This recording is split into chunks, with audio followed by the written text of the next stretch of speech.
Welcome to the Floor Academy podcast. I'm your host, Kyle Hadeen.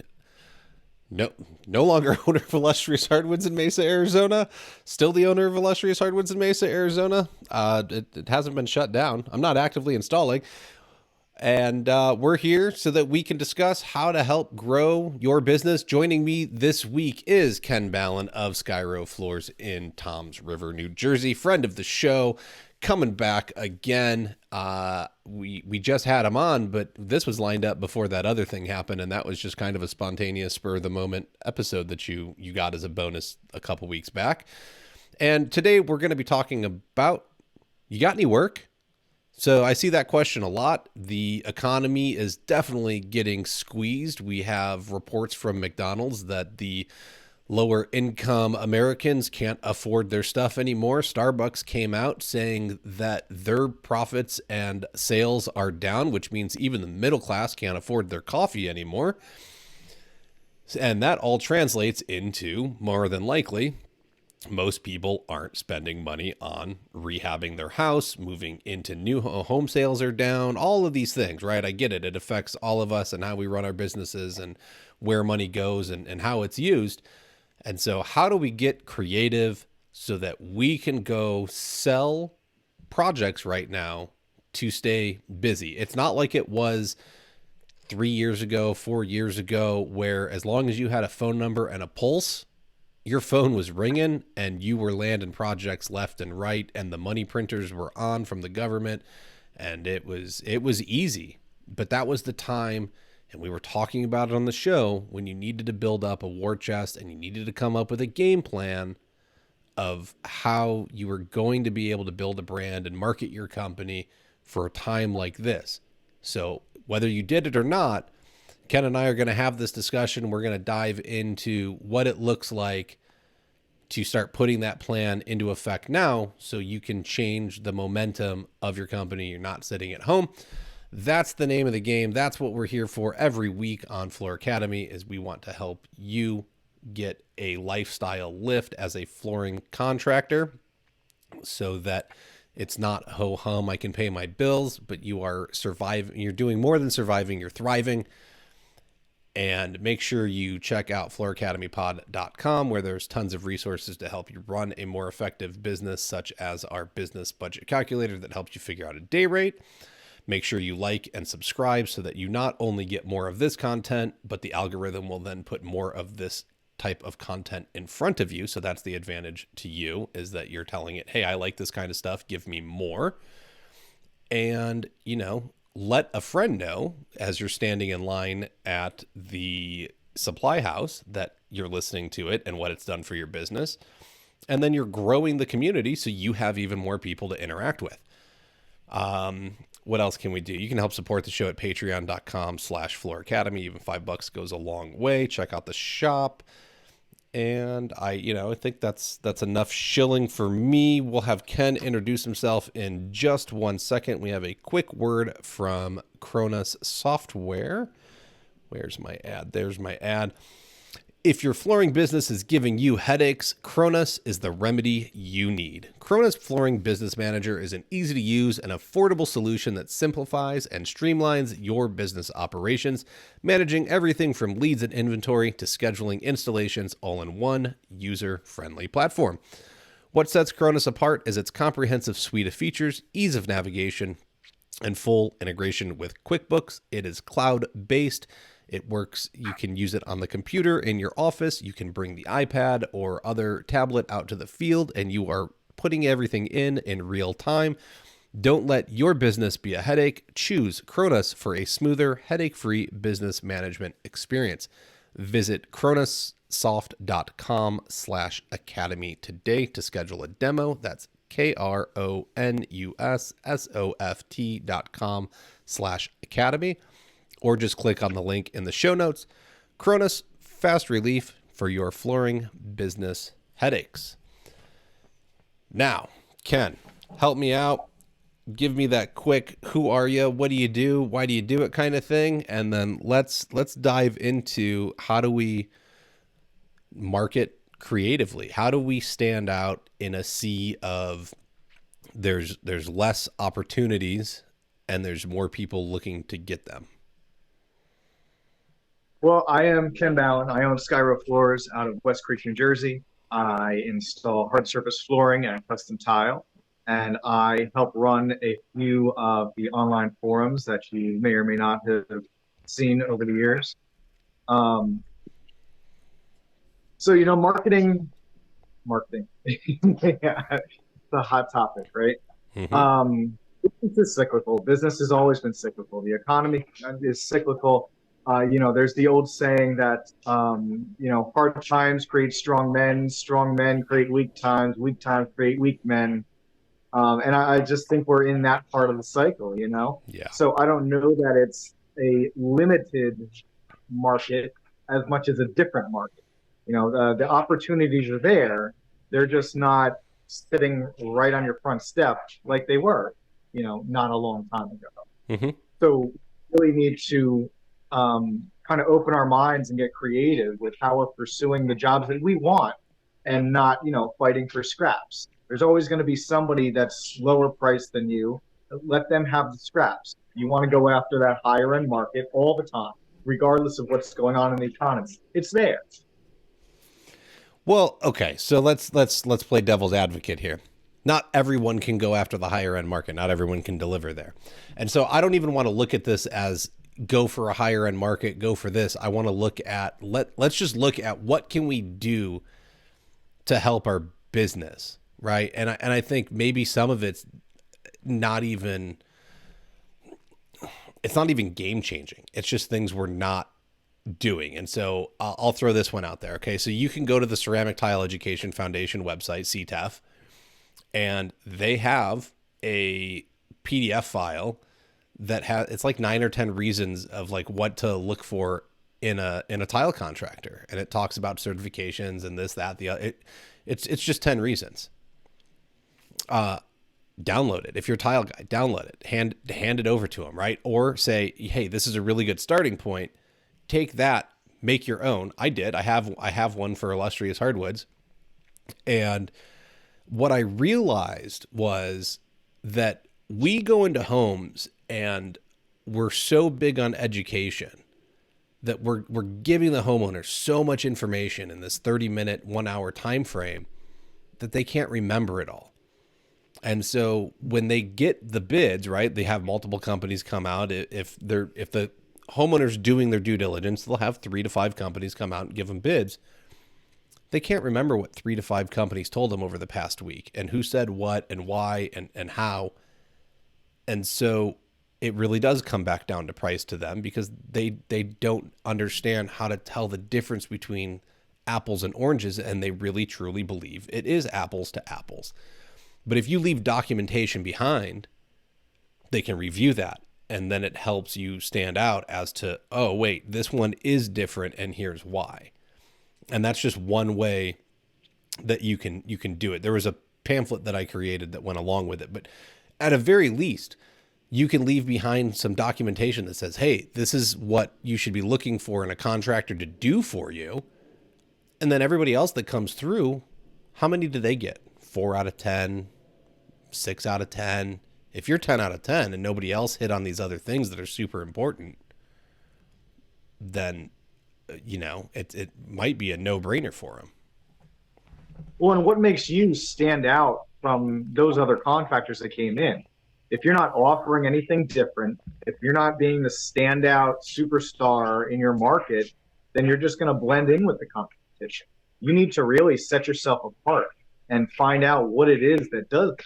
Is it, how you interact with people, how you treat people when you're not trying to sell them something. Building your brand goes beyond Mm-hmm. just trying to close that deal. It's all mindset. It's how you behave 24/7 and not just when you're trying to take people's money. I agree. I think that a lot of times it's overlooked of people will go and post things on their social media and they don't realize that their personal account affects their business account, and people can find that content and they can look at it and view it and say, oh, the person that presented themselves in my house is not the person that's presenting themselves online. So which person is the real person? And I would say a Which lot of person is us. getting when they're knee deep in the garbage they're scraping up and they're at their wits end and they're really frustrated? Which person is going to be there when they're Hmm. tearing your house apart and they just cut themselves with their knife and they're at the end of the rope, so to speak.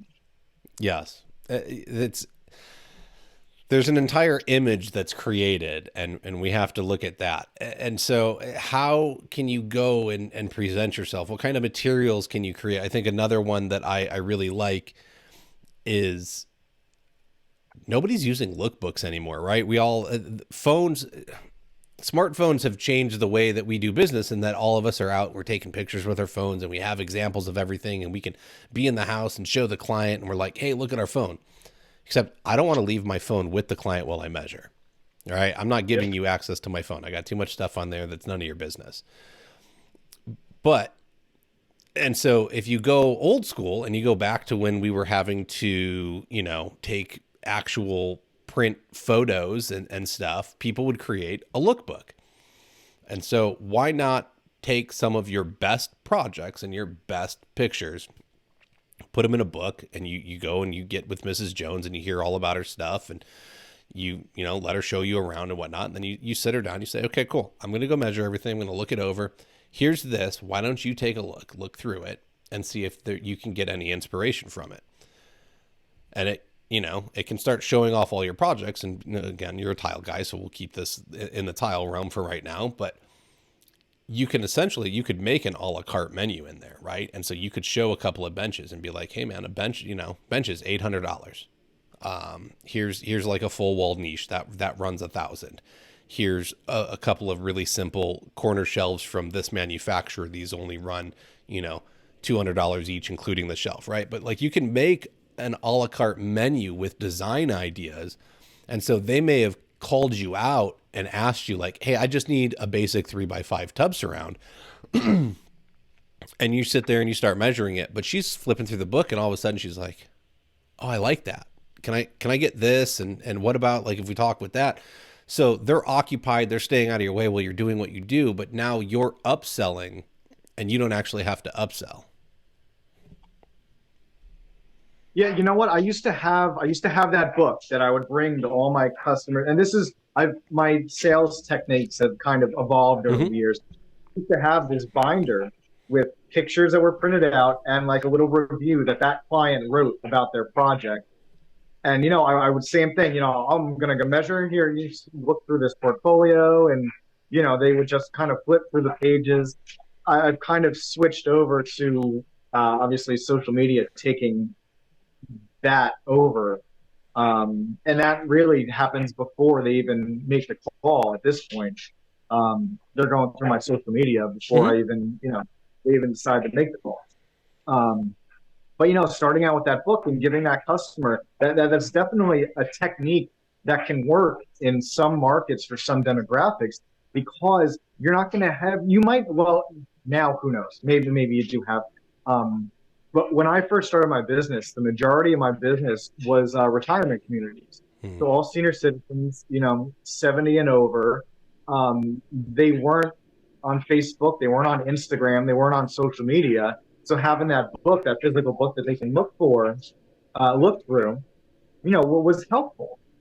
And that's really a market segment that is highly dependable on referrals. Whereas now all my business is based off social. When I first started, the referrals kept me busy in some communities. I remember for, 6, 8 months at a time without a day off, just because while you're working, the neighbor next door has nothing better to do. They see your truck, they're wandering over to see you work. And that was just the dynamic for so long. Mm-hmm.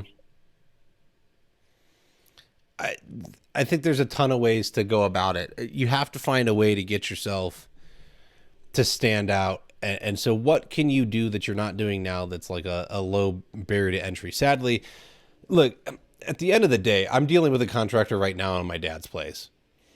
And they're doing it in the evenings after they do their stuff at their day job, and they're just not showing up. They're not communicating. I'm texting and I'm like, Hey, you coming today? Silence. You coming today? Silence. Like, it really is almost as easy still. Like the bar is super low that if you show up when you say you're going to show up and you deliver, Oh, and if you deliver a price when you say you're going to deliver a price, then you have a really good chance of winning the project. You have to get the phone to ring. But what yeah. on top of doing that, what else can you offer when you're there to really make yourself stand out?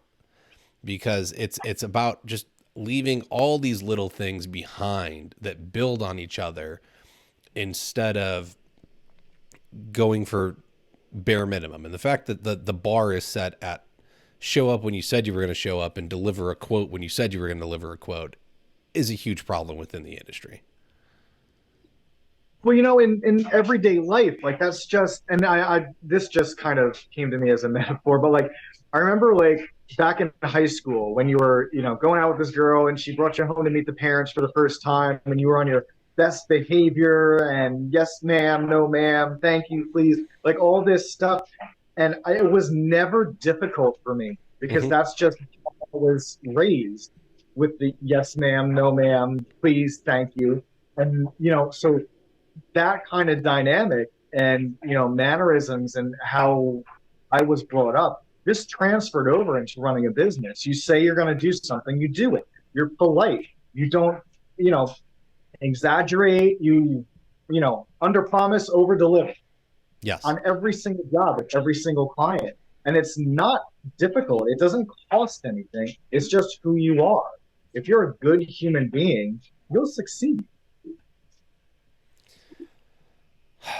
I think there's more to it than that, but yes, if you take care of people, generally people will take care of you. Like if it's not about the money, you should be good. I agree. Like at the very most basic level, yes, it should work that way.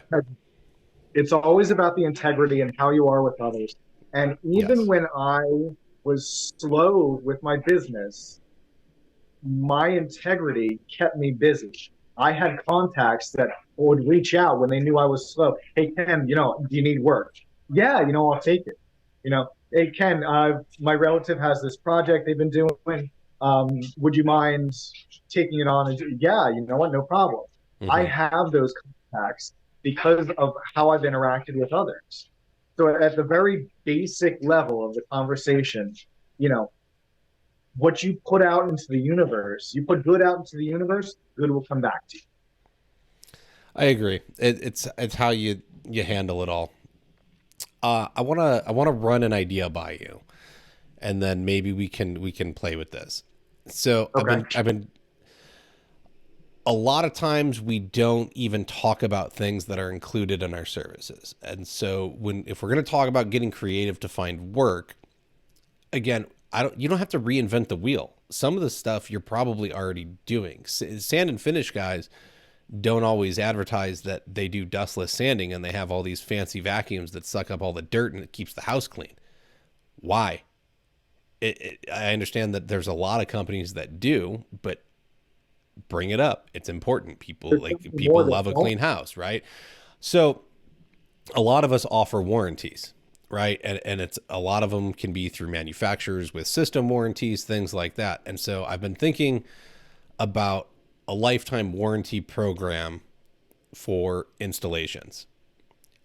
And when you follow specs and you nail what you're supposed to do to the standards, then you really shouldn't have to worry about your workmanship. And I know plenty of people, we all see them in the groups. Oh, I never get a call back. Okay, cool. Well, I do, but I'm okay with that because I've charged for it, right? Like a team mold comes loose or something, like it happens.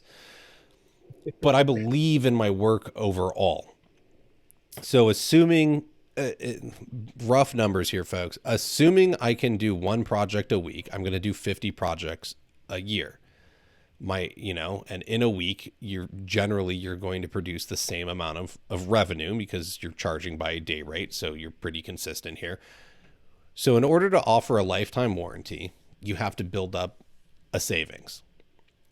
And that for me, in order to have enough money to back one project, which would be a 2% failure rate, I have to set aside 2% of all revenue from that project every week.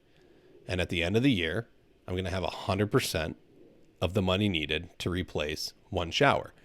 But when you actually go and look at total failure rates, I bet you're nowhere near 1% and you're far less than that. So what could you do by advertising a lifetime workmanship warranty? And to take it a step further is, and I haven't looked at it yet, you can change the documentation and you can amortize the, how much they actually get over time. And so what is a lifetime shower? What is a lifetime LVP floor? 10 years, 15 years, probably 20 years is probably where I would be at. And I'd cap it out at that.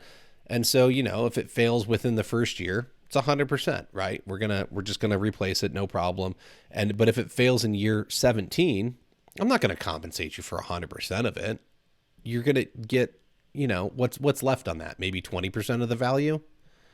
And so you could work out what these numbers are.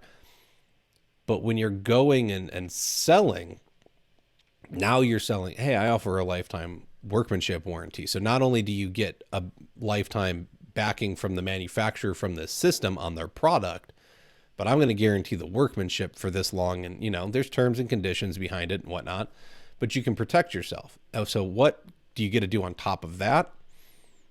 Well, if you don't know, you can talk to a local realtor in your area. They can set up email alerts for any property address that you would like. So when it goes for sale, you'll get emailed and it'll say, hey, this home is for sale. Bingo.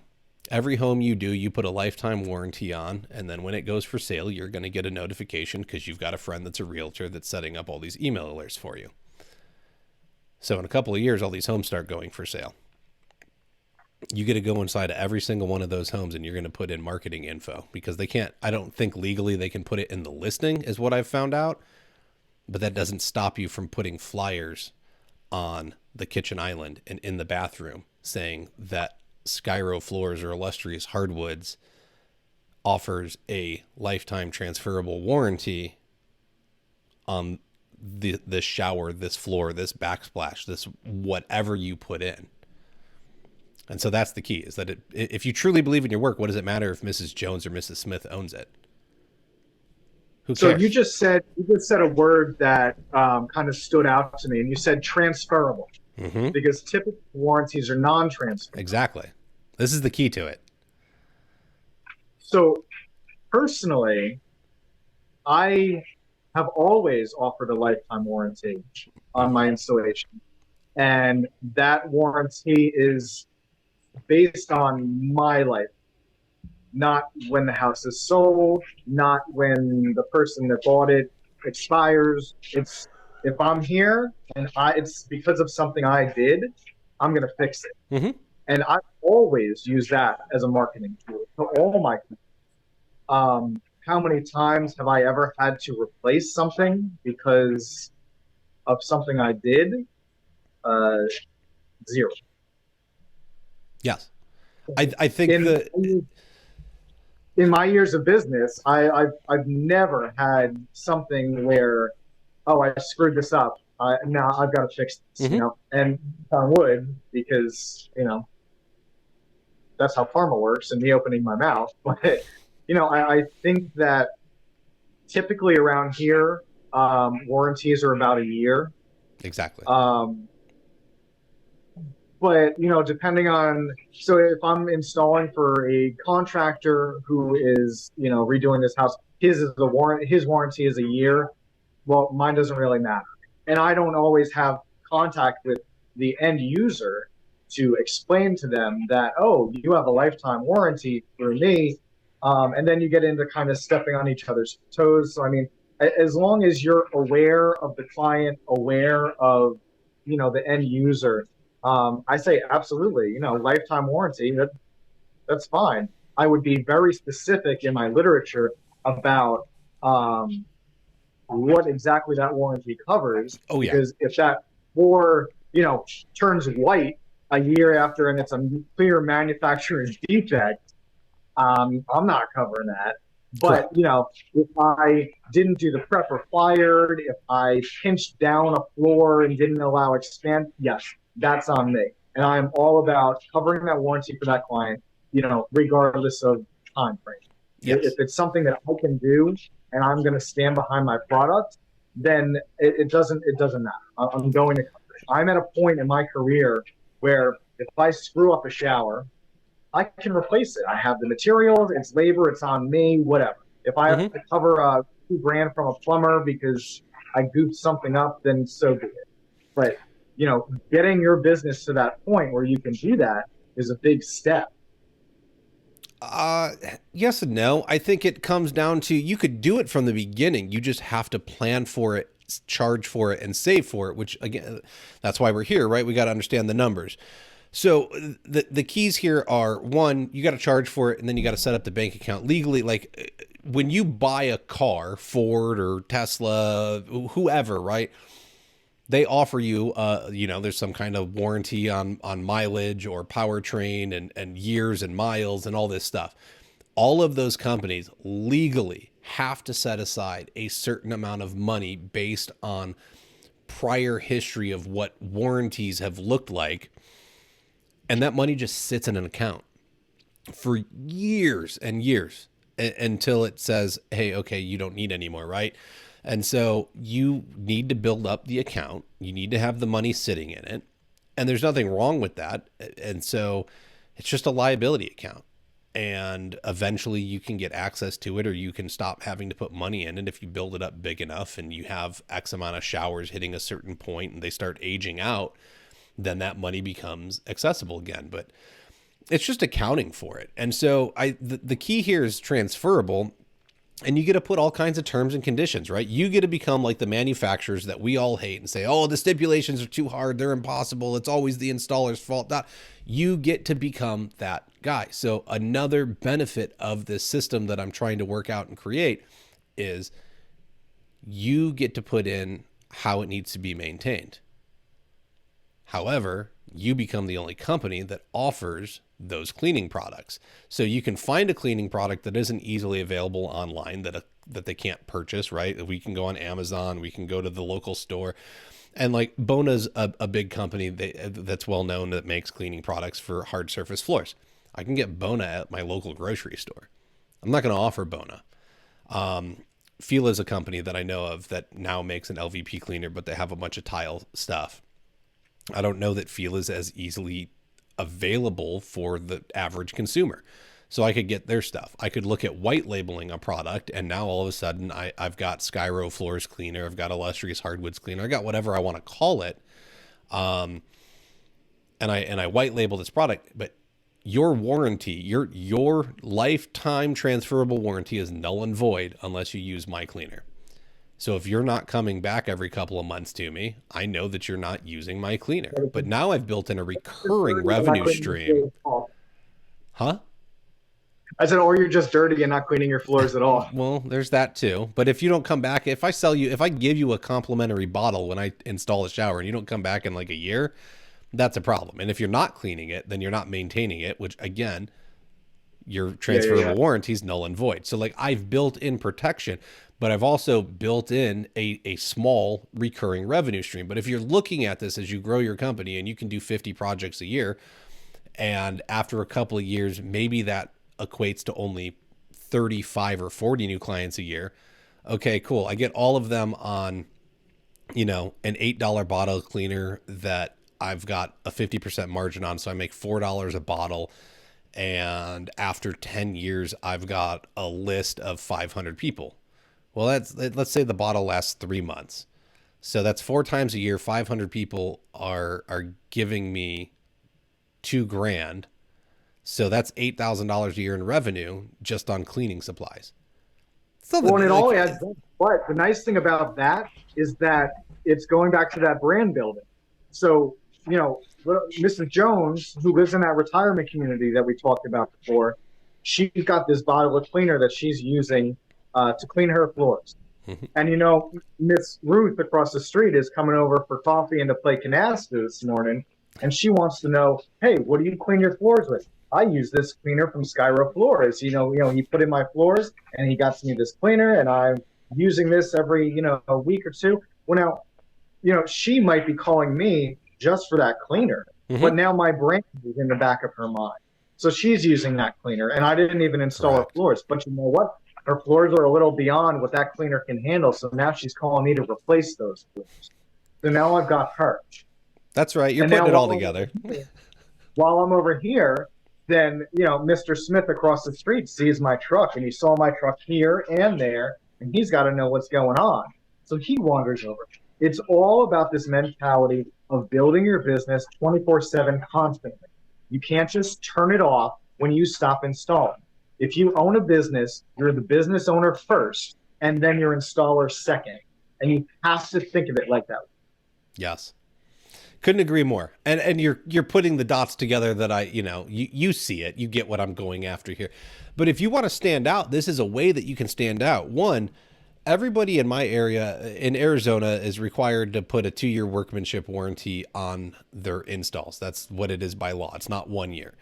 Ken and they don't have licensing there. So he said it was most people do the standard 1-year warranty. And there's areas where you get a taillight warranty no matter what. It doesn't matter because there's no licensing. There's no restrictions on who can do what's required or anything like that. And so people get projects done and then the contractor drives away and they're like, I don't care. I'm not going to warranty it. So if you can give people peace of mind, what value does that provide them with that they're willing to compensate you for? And how different does that make you look as compared to everyone else in the market? People are sitting here saying, I can't find any work. What's your offer? What are you doing to find them? Are you just expecting the phone to ring? Like, what are you doing outside of just installing to actually attract clients? We used to be able to just throw up a few pictures on Facebook and, hey, this is what I did today. Check it out. And, you might get some traction with that, but you can't just post a few pictures and expect to go viral. That's not how it works anymore. Well, it never did. It was lucky, right? It was a time and a place and it was a thing. In order to keep it all going, it required more, right? It wasn't, there always has to be some amount of work put in, right? It's not just, you're never just an installer. If you said, if you're a business owner, you're wearing 8,000 other hats, you got to go put those hats on. It can't just be that when the phone rings, you answer it. Like, what are you doing to make the phone ring? What are you doing to get the neighbor to notice you? What are you doing to make sure that the phone rings in 3 months? I think a lot of us, we get so busy, right? We realize we're slow, and then you hit the internet and you hit the phones and you hit the stores and you hit up the GCs, and then you book out another 10 to 12 weeks worth of work, and you're so busy doing the work, you drop the ball again. You can't ever stop the marketing and advertising train in your business. If you're not advocating for yourself, who the hell's going to advocate for you? No, you hit the nail on the head. And it's a constant battle to stay relevant and stay in front of your target audience. I've said this before, but Facebook groups are still a fantastic way to get business, but you have to be creative with how you interact with others. You can't just post your work, advertise your business, and expect people to call. You have to become that resource. You have to be responding to posts that are not about your flooring business. It could be somebody looking for a cleaning lady. Oh, this lady, I recommend this person all the time. After I finish installing floors, all my clients love her. Tell her Ken from Skyro Floors sent you. This is her number. Has nothing to do with flooring, but you're giving a solid recommendation and you're giving your business a plug at the same time without coming off as spammy. People don't like spam. People don't want to see you just plugging your business. But if you're a resource and people know your name because you're brand building, that's entirely different. Totally agree. I like that you brought up the cleaning lady. We're going to get into that. I got to interrupt us for one quick second. The rumors are true. GoBoard Pro is available and approved for steam showers. GoBoard Pro was developed with the pro contractor's ease of project workflow in mind. Panels sized at 48 by 64 inches will limit waste on your project. They'll require less seams, meaning less sealant is needed, which means you can keep your clothes cleaner because I know how messy you are. And best of all, you can space those beautiful blue GoBoard fasteners out to 12 inches without requiring washers. Visit www.jm.com/GoBoard for all the product details. And speaking of warranties, you can learn about their generous warranty and how it works and how they have different approved sealants. Like, you know, do we want to go for that awesome eucalyptus smelling GoBoard sealant? Yes, we do. But if you can't find it and it's not available, they got options for you, and they're going to keep their warranty intact for you, saying that you can go use other products.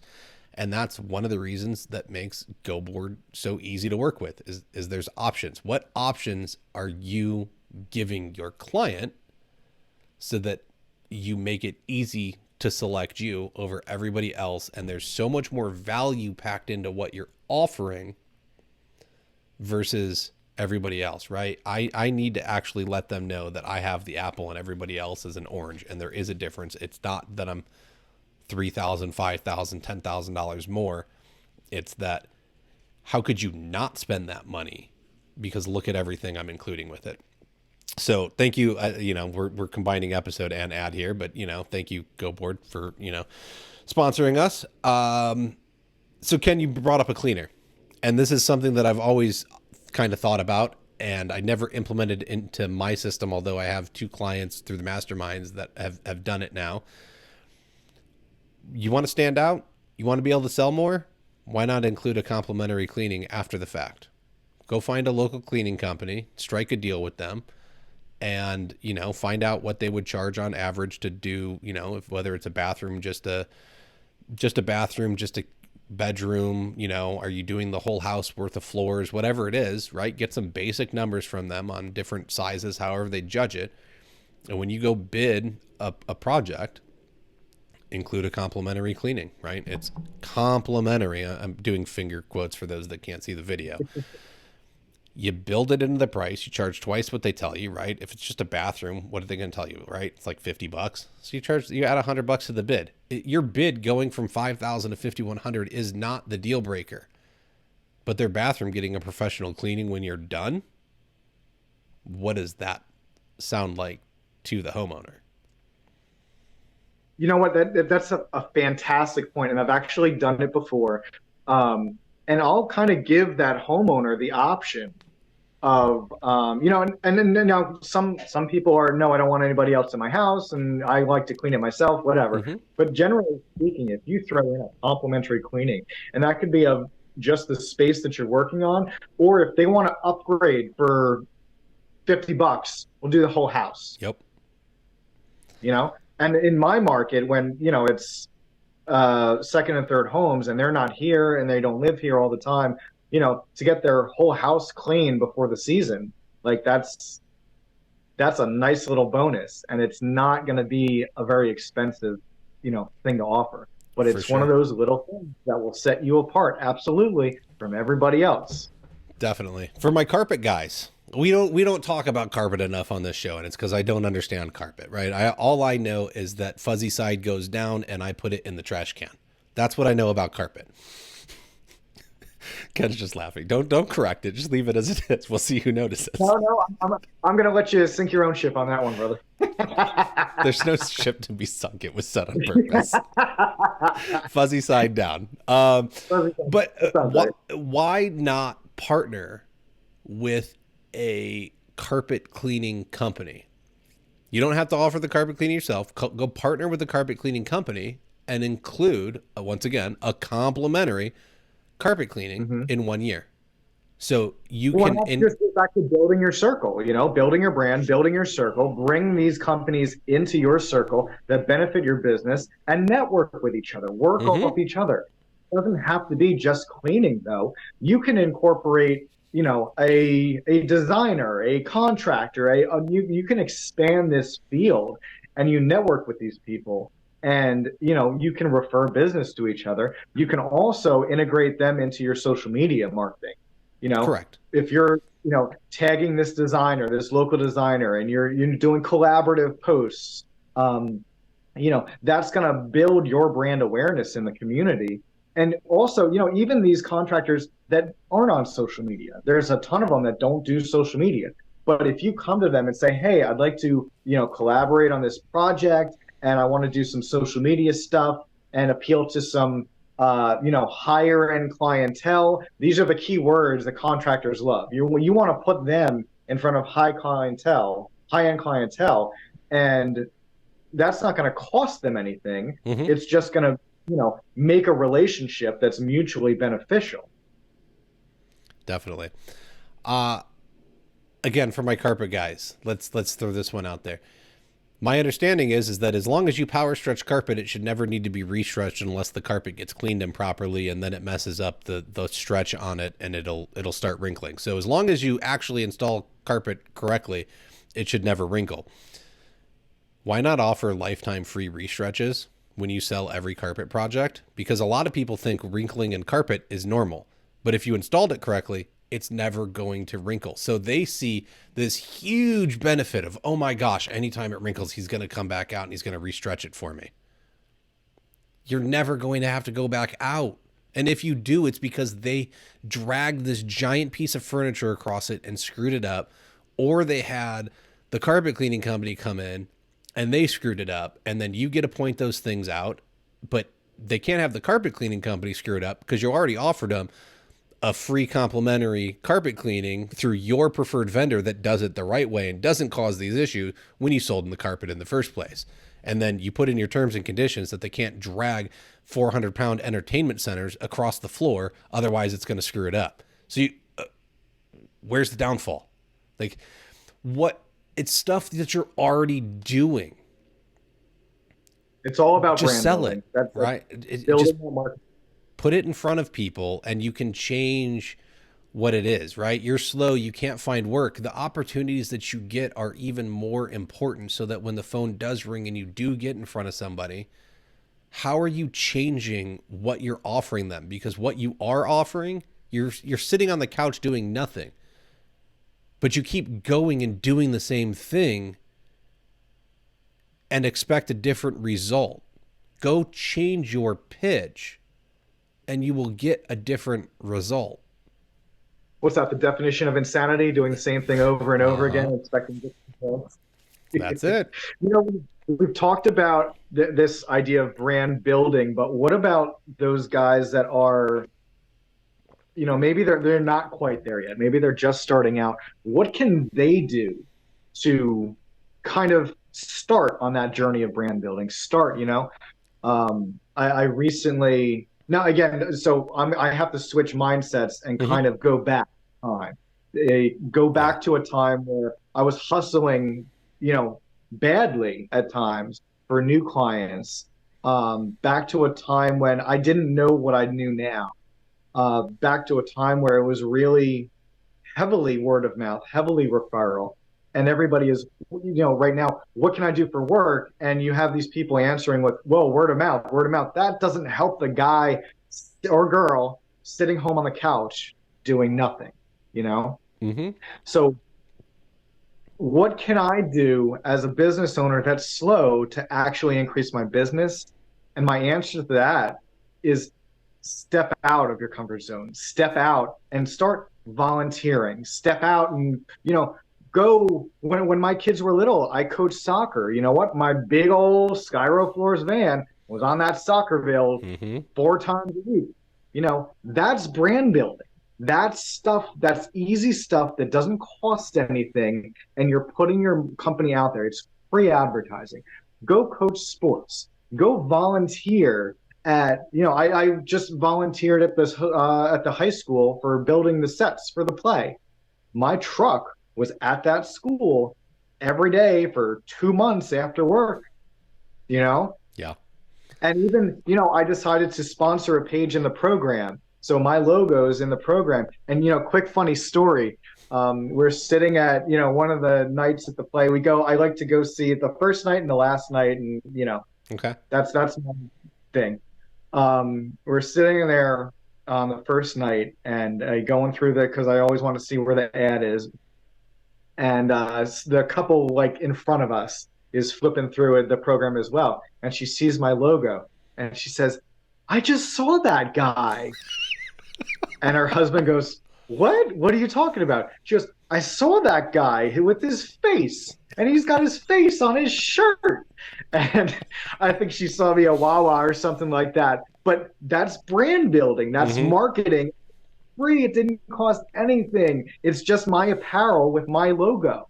And the Yep. key to your logo is not to have your company name, what you do, your phone number, your email, and 80 points of contact.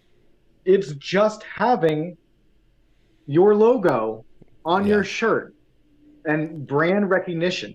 That girl who I didn't know her. So I saw that guy. He's got his face. It's his face, and his face is on his shirt, and he was there. And You did say that. something, didn't you? You did say, "Hey, that's me." No. I know. I let it. We were in the row behind. I didn't want to be, the weird, creepy guy, but like, and we heard it, and it was like kind of like that smile under your It's breath, funny. like yeah. But I mean, it goes to show this stuff works, and Mm-hmm.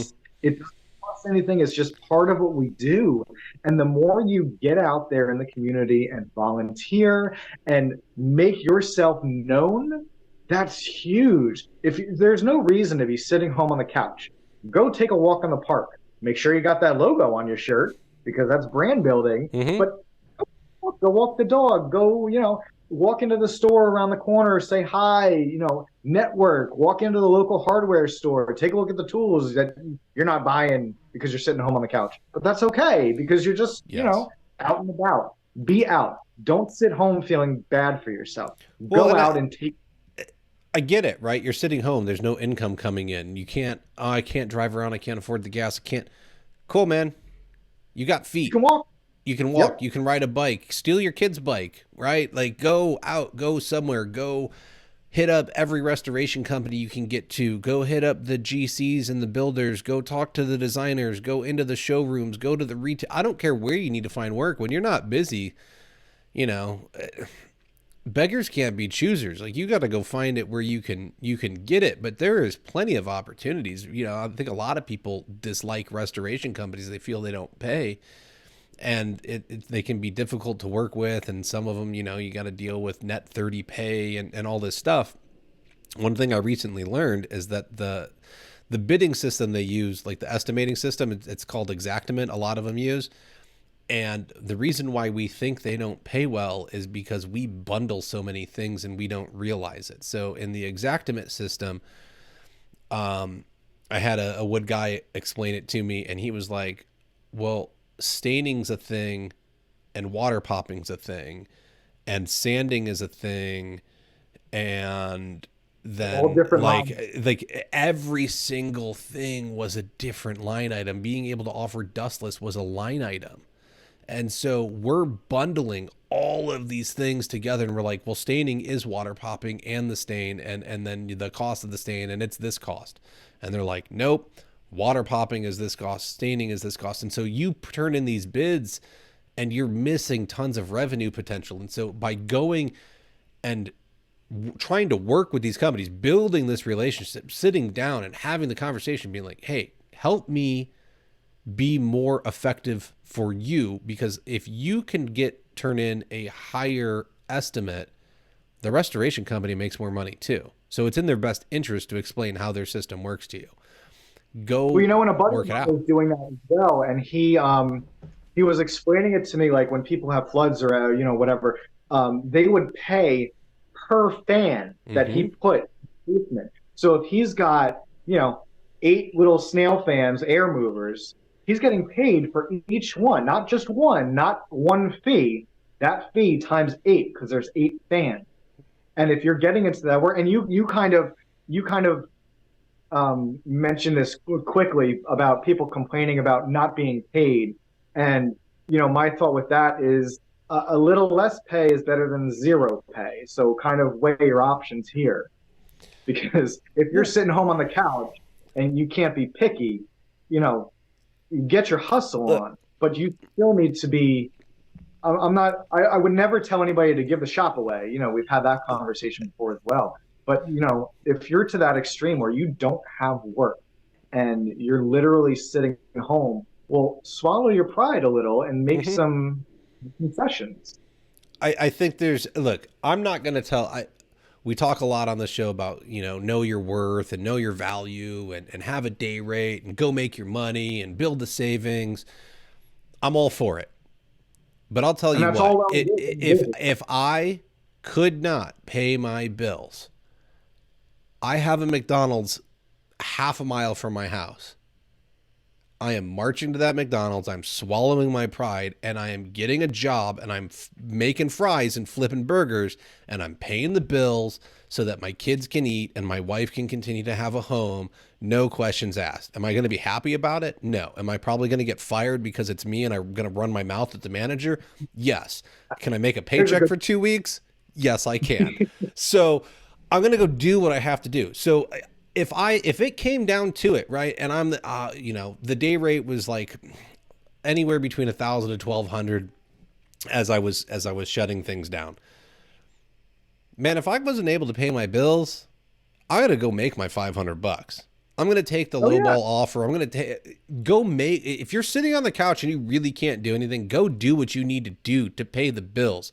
But know that you can't stay there forever because that's what's going to trap you. So go get it done. And then on the next one, once you build up some consistency, then you can start playing the raise your rates game again and you build it out. But this time, don't let your foot off the marketing pedal when you get busy. Well, that's the big. You just hit the nail on the head because, we get busy. And then you catch up with what you're installing and you're like, crap, I didn't do any marketing the past 6 months because I was so busy. And now you got nothing. And then you're back in that beginning of that cycle. So that brand awareness, that marketing has to be a constant. It just has to be. You can't go on vacation and shut your phone off. That's business 101. You own a business, your phone's always on. Now, I'm not saying stay on that phone and ignore your family. If you see an email come over while you're at Disneyland, you know what? Take a break and answer it when you get back to the hotel. Don't just blow it off for a week because that one opportunity that came up while you were being stubborn on vacation just went to somebody else. And that one opportunity could have changed your business. That could have been a once-in-a-lifetime opportunity that you blew off because you were being stubborn. Yes. People will wait. So when we go to Wisconsin for Christmas every year. It's 1,800 miles away. It's a 2-day drive. I'm not getting back to Illinois or to Jesus. I don't even want to live in that place. No offense to anybody living in Illinois. Getting back to Arizona, right? We go for 2 weeks, 2.5 weeks. Like if I'm going to spend 4 of those days driving, like I'm going for an extended period of time. I would get the calls would keep coming in, right? I would be up there. I'd be marketing and posting on Facebook and doing all these things. People would wait 2 weeks to get their estimate, to have me come out and look at their floor. They were willing to do it. And I won projects when I got back to town because they wanted me. Like Ken's right. You can't shut everything down until you get to the point where you have a team and a staff and there's people to handle it for you. You can't just go on vacation and ignore everything. And so to just completely disappear. I should be perfectly clear in that for those that don't know, I work by myself. I do everything from the market. So I don't have employees. I don't have crews anymore. I used to run crews, but I don't now. But you just have to make that switch, make that commitment to your business. Yes, you're going to piss your family off sometimes. The wife's going to be mad that you're on the phone, but you know what? The wife's going to be even madder if you're out on the street. So you better maintain your business. Well, we're like 7-Eleven. We're not always doing business, but we're always open. Yes, I think there's a way of putting boundaries on it, and that was something that was really hard for me to learn. I've talked about it before. I don't know who was more of a crackhead, the person sending me the Facebook message at 2 a.m. wanting to get an estimate on flooring, or me as the business owner that got woken up by the ding on the phone responding like, hey, I'd love to do that, let's set it up. Who's more the crackhead, right? I don't know, but I I needed work so bad when I was getting going that every opportunity I would take. I was never not working on something. And slowly I realized, okay, I can stop after 7, 8 o'clock, right? It's just done. We're going to ignore everything. It doesn't matter if you get back to them the next morning. If you get back to them, you are doing Absolutely. better than the other 99%. Again, the bar is show up on time and then deliver a quote when you said you were going to deliver a quote. If you're not telling people when you're going to deliver something after when you're getting ready to leave their home, you're I don't even know. Like, they shouldn't have to wait a week. I had the electrician from my father's house drove me nuts because he said, you'll have it in a couple of days. And then like 5 minutes later, we were still wrapping it up. He said, you should have it by this evening. And then like a minute later, he was like, well, if not this evening, then in the morning. It ended up being a couple of days. And I knew it would because that was the first thing he said. But don't do that. Don't give different time. Just give a time frame and stick to it. It's not hard. If you tell them it's going to take you a week because you're super busy, it takes a week. Just get it done in the week. That's fine. All we have is our word, though. Mm-hmm. If you say something, live up to it. It's very simple. For sure. I think that's one of the biggest things that you can do right now is just do as you say you're going to do. And then the opportunities you get, how do you present? Again, we don't have to reinvent the wheel. I think everybody thinks you got to come up with a new gimmick. You got to come up with a new idea. A lot of the ideas I presented, you're already doing, or you already know the partner in the industry to go with to make this stuff happen. So you actually just have to present it and come up with the materials to do so. If anyone's interested, I'm happy to share the flyer I made. It's like my 9 reasons, like 9 things to look for in a contractor. And I worked with my client, Reggie Burke, and I was like, man, you need like some kind of trifold pamphlet that explains the benefits of working with your business. And it was something that I always wanted to build and never did. And so he took the idea, he built it, and then I copied it, and I have one for my company now that I put my stuff into. But I have like a template that, reach out to me. I'll send it to you, right? And you can be inspired, and you can... I think a lot of people get freaked out because they don't know where to put pen to paper, right? It's just scary to get the first words down. Here's something you can look at and get started, and you can start, stealing some content, rewriting some content, adding your own stuff, take it down to the print shop, have them print them up, and then you get to leave these things behind with the clients, and it separates you. And then how do you get more calls? We already talked about it, right? That was one of the last things Ken and I just talked about. Go get up off your butt. Stop sitting on the couch expecting the phone to ring. It's not going to ring. And go make it ring. Go find something. Somebody needs you as a solution, and you just have to go out there and present yourself. Well, what you said, you had 9 points on that piece of marketing, Kyle? Yeah, I think so. 8 or 9. Okay, so 9 points sounds like 9 social media posts that you can make, a video, a picture, anything. 9 pieces of content that you can make for free on your business page. Well, so I'll give, here's another one that no one's taken me up on. This is an idea that's so easy to do and no one's doing it. Ken, if you actually thought about it, could you come up with the 10 frequently asked questions that you're asked the most from your clients? Wouldn't take you that long, right? It wouldn't take you that long. 1, they should be on your webpage in written format. They should have the 10 questions, the 10 answers. You want to take that up a notch? You're going to film a video answering each question, and you're going to put it so that they can either read the content on the website or they can watch it. You can then take that post and you can put it on your Facebook page. You can put it on your YouTube channel. You can put it on TikTok. You can put it on Instagram. You can make a Facebook reel out of it.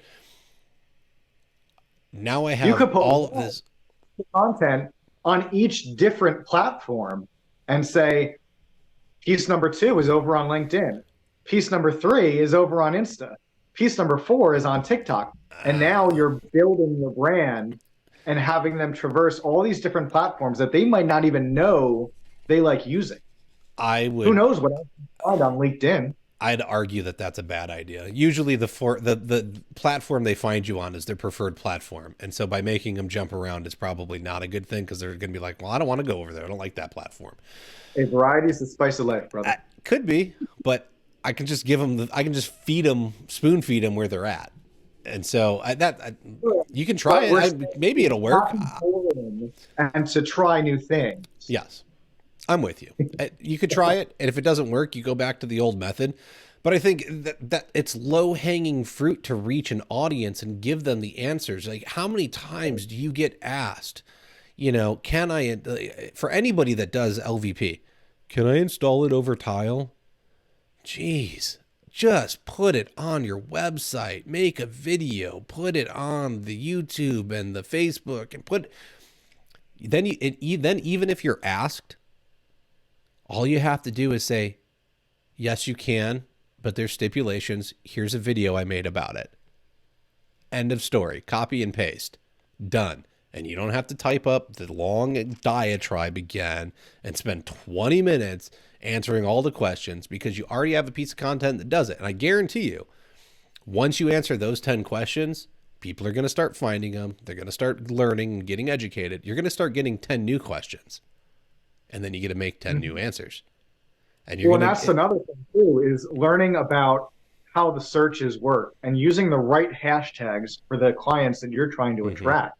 You know, if I'm trying to sell curbless showers, the hashtag floors isn't really doing anything for that post, you know? So these people that have 30 hashtags of unrelated topics, it's not doing you any good. Learn the hashtags that are performing well in your area. You know, hashtag the town you're with. Hashtag what exactly you're installing. Maybe not the brand, but the type of flooring, the room that it's in, the development that you're in, the town. You know, there are specific tags to use that will actually bring people to your post. And just be aware of them. Look for other posts that are performing well and see what they're using. They might have, you know, one, and you click on it and it says 5 million posts. Sounds like a good hashtag to me. They might have another one that they use on every single post. And if you click on it, there are fewer than 100 posts because they're the only one using it. Yeah. That's not doing much for their search results. So being aware of your surroundings in your marketing and your business, as well as your life, goes a long way. For sure. All right. You got any other thoughts, my friend? No, I think we really landed on it all. I know we were kind of goofing around with posting on the different platforms.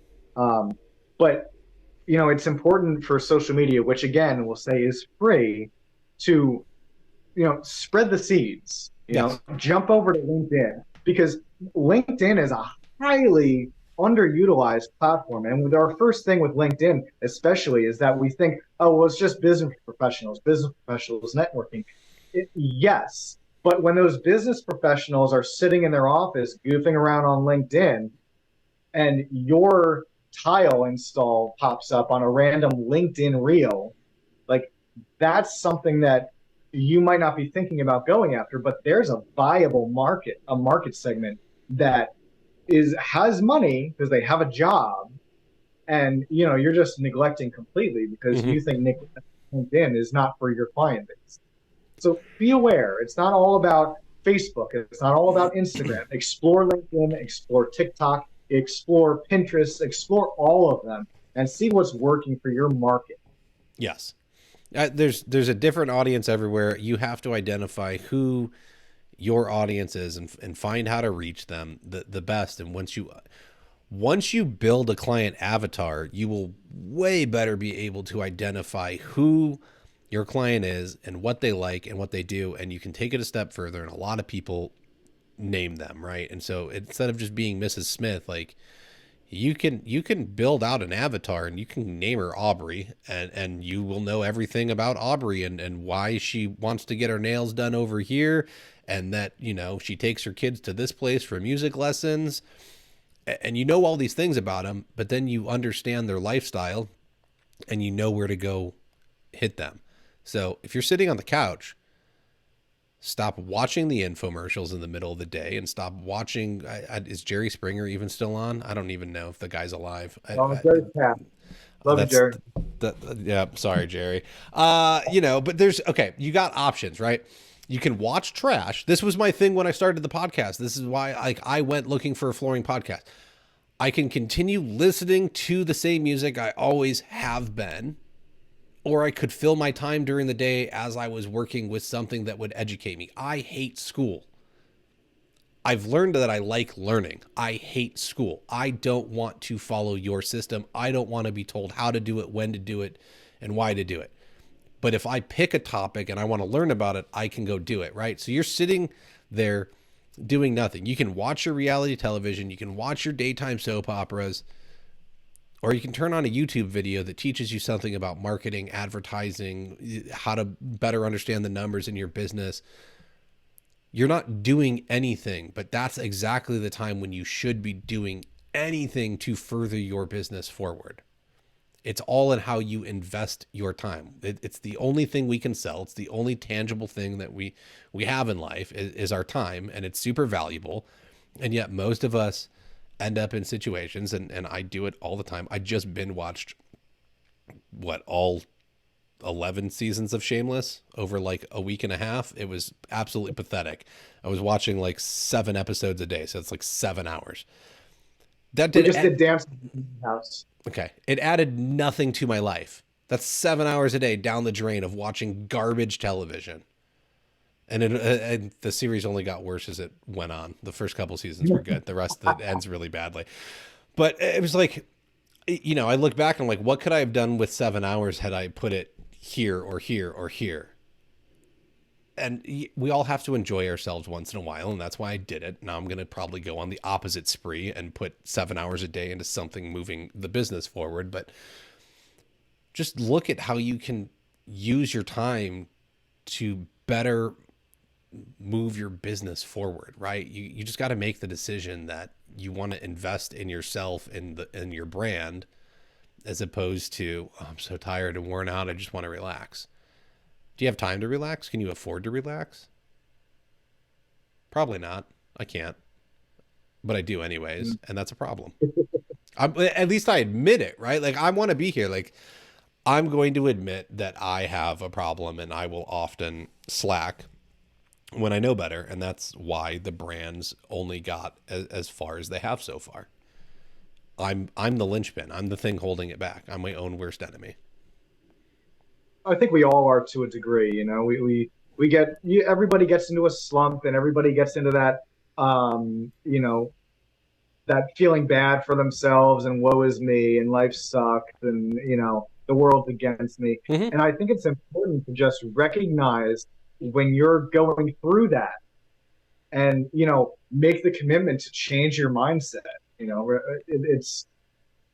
It's important to have the downtime, but it's important to have the hustle too. And I'm not saying you need to hustle 24/7. Yep. I'm saying you need to hustle to the degree that you want to succeed. If you want to be successful, it takes drive, it takes motivation, and you can't just sit back and relax and expect to be the best there is. You've got to make the commitment to learn and better yourself. That's it. It's one step at a time, folks. It's uncomfortable. I just talked with the 23-year-old yesterday at my daughter's swim lesson, and adult life scares the crap out of her. And I was like, sorry, you got to get comfortable being uncomfortable. And I was like, here's like your circle of what you're used to, and you've put like a toe outside of the circle. I was like, you need to take a giant step and get there and just stay there for a while. And then your circle's going to grow, and then you're going to have to learn to take another step. She was like, really? I was like, this is how it works, young lady. I was like, this is welcome to adulting. Like, this is how you're going to get where you want to go in life. She was like, oh man. Yeah.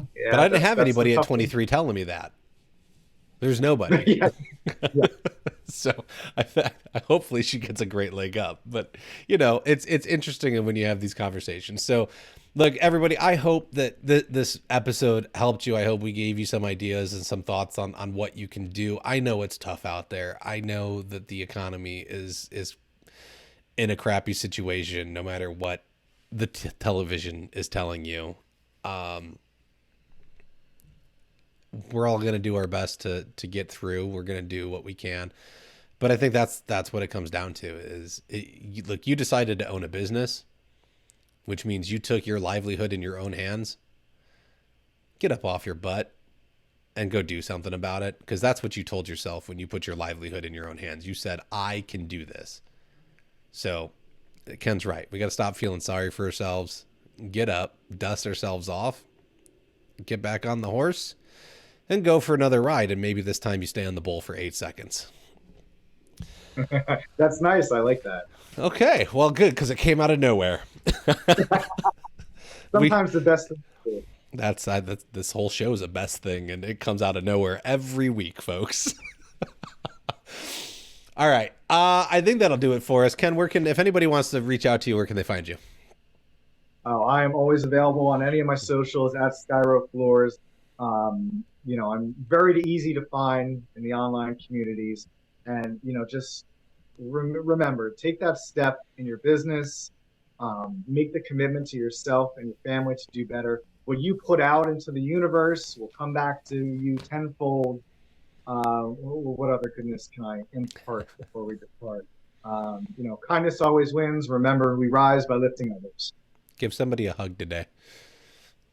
There you go. Go give somebody a hug. Make them feel good. That's what Shannon Vogel would do. She'd give somebody a really... I love Shannon. She will give you the longest hug, like uncomfortably long. But they're really nice hugs. You just have to get like... It's because people... A long, awkward hug. But it's only awkward until you like embrace the hug, because people are just used to like, you greet somebody and you're like, okay. Like, no, like actually enjoy the moment. And like, it's a very weird feeling. Like it goes from awkward to like, oh, this is really nice. And it like breaks social norms. That's why. But my daughter would go hug people. That she loves to give hugs. So go hug someone today, make them feel better. Let's see. I think that's all we got for this week. Thank you for tuning in. Again, check out flooracademypod.com and check out our resources there to help you grow your business. We got a job costing spreadsheet. Go to patreon.com/flooracademy. Even $5 a month helps the show continue doing what it's doing. When you help support the show, you help get this in front of more people, which again, let's grow the community so that we all have a stronger industry behind us and we have people working in the same direction as us to strengthen it. As Ken said, a rising tide lifts all ships, and we all want to be going in the right direction instead of where it seems like we're currently doing, where we're fighting against each other and, everyone wants to cut each other's throats, and that's just not... It's not going to get us anywhere. But that's already where we're at, and it's not working. So let's stop doing that. Make sure you like and subscribe. That way you don't only continue to get this content, but you get other content similar to it so you can continue to better your business. And lastly, we got a quick word from Tice. Stay connected, continue discovering, learn more, and network. Now available, you will want to access the International Surface Events new resources library. Flip through the digital pages of the Tice resource books to source products, take tailored journeys through the Tice event, or watch, rewind, and share Tice recorded content from the event. Available now online at intlsurfaceevent.com or click on the link in the show notes. You'll even see this podcast featured inside the Tice 2024 textbook, offering select recordings from this year's amazing event in Las Vegas. And as long as you're on the website, mark down the dates for next year, put it on your calendar, block it out, because I know you're not going otherwise. You're going to take the job when it comes up. You're going to tell me you're going to Tice in November and December, and then in the middle of January, someone's going to tell you, oh man, I got a project and it's going to be the week at Tice. And because you didn't block it out of your calendar and make yourself unavailable, and because you didn't buy the plane ticket in December and you didn't book the hotel in November, you're not going. And you're going to miss all of the networking opportunities and all of the fun that's had. And I'm sorry for you, because you don't understand what you're missing. And if you think it's expensive, you're right. It could be, because there's the cost of lost business. There's the cost of the plane ticket, the hotel, the flight, eating while you're in Vegas, all of that stuff, right? Let's call it $7,500. I'll argue that if you go to Tice and you can't find a connection and some people to help you find a way to 10x that $7,500 investment for your business for total revenue for the year, you done did it wrong. That's what I got. Come on out. We have tons of fun. You don't know who you're going to meet or what you're going to learn. I met my UK flooring podcast folks, and they were absolutely awesome. And we've now put our mastermind groups together, and they met, and it was an amazing session. And we're looking at doing it quarterly. So if you want to get in on the masterminds around here, Floor Academy Pod/masterminds to learn more, schedule an appointment. We'll talk about them, and then you can grow your business that way. And as an added bonus, you get to start networking with people from the United Kingdom on a quarterly basis. That's all I got. We're going to get out of here, and we'll catch you next week.